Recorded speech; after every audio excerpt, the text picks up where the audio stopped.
Now I will talk about symmetric spaces. Lee Cartan started the systematic study of these spaces. A symmetric space is a Riemannian manifold whose geodesic symmetry, sigma p, around each point is a global isometry. So what is this map? Let us choose some point P, consider a normal neighborhood around P, and take some point X inside this neighborhood. Then we can join P and X with just a unique geodesic, and sigma P is reverting this geodesic. So we obtain this other point.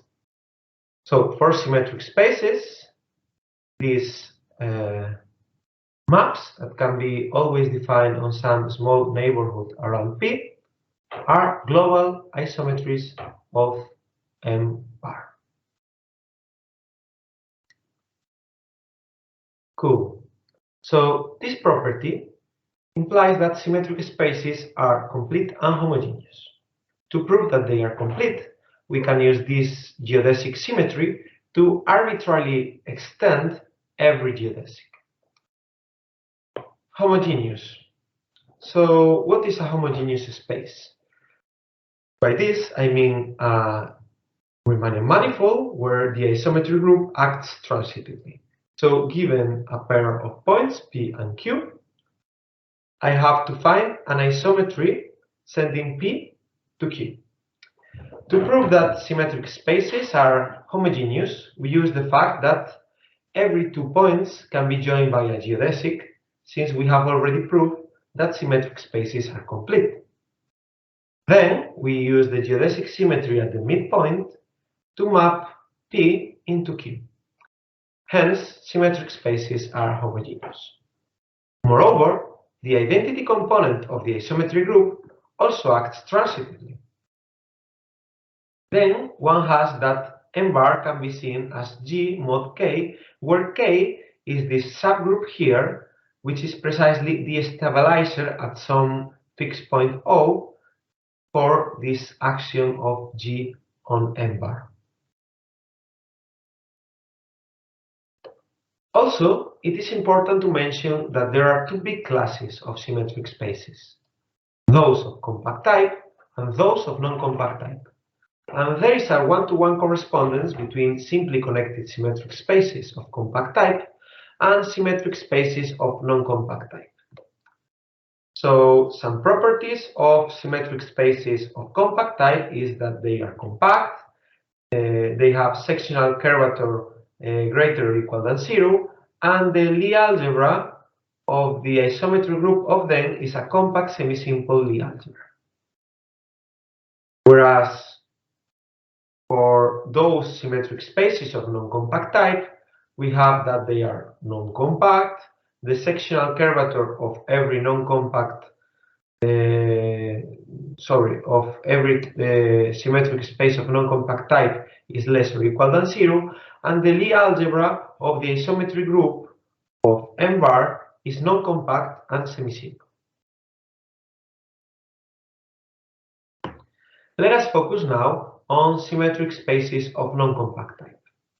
In this case, we have that M bar is diffeomorphic to a certain unit ball for some dimension. Then we can see symmetric spaces of non-compact type as certain Rn's equipped with some special metrics, Riemannian metrics. Let us choose this map, which is an automorphism of G, and which is conjugation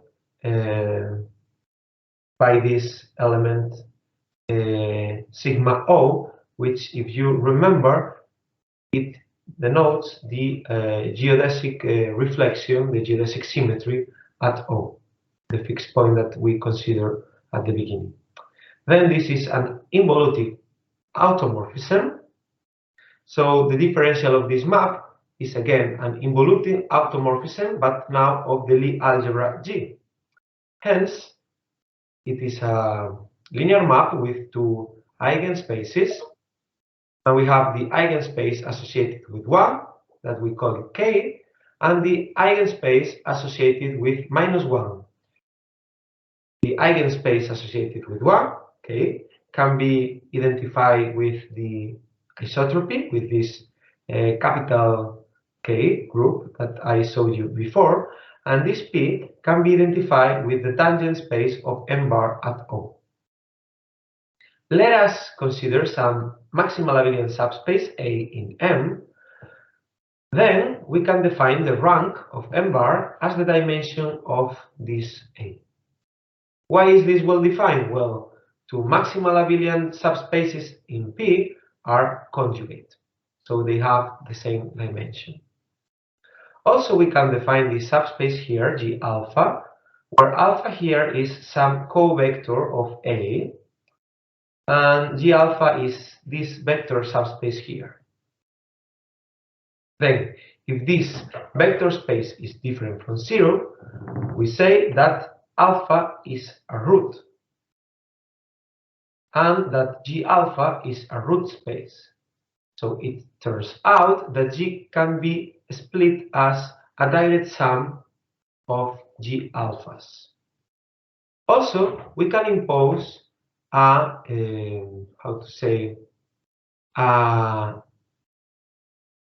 notion of positivity inside this set of roots.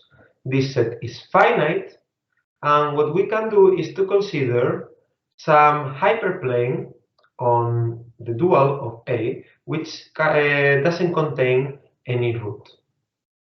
Then those roots above this hyperplane will be said to be positive, and those roots below the hyperplane will be said to be negative. Taking this into account, we can consider the Iwasawa decomposition of G, where N is precisely the sum of all root subspaces with alpha a positive root. Then, as we can see, G splits as K plus A plus N. This N is an nilpotent Lie algebra, and this is also a splitting at the level of Lie groups. Okay? Cool.